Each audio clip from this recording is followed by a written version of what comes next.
thì hiện là đón chia rong này thì con thằng nào con thì lùng phá thì con cú ta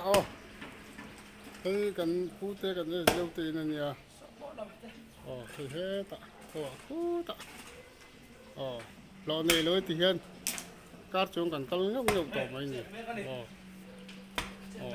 ấy đủ chốn này đâu bèn bèn chú department này là sao mình chọn cái chốn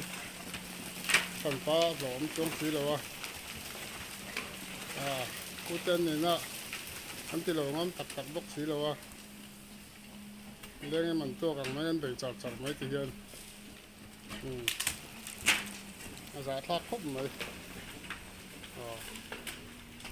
hạ thác xí ăn hả hi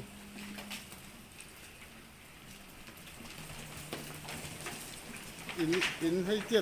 hay tiết sát thế xin lấy bột tha hi em mấy nị thiên department ni là sao hi hạ thác khúc mấy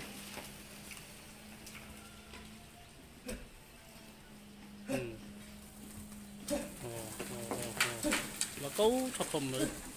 câu làm cọ sao hả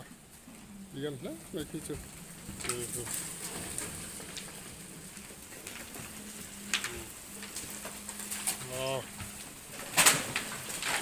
rất là bận rộn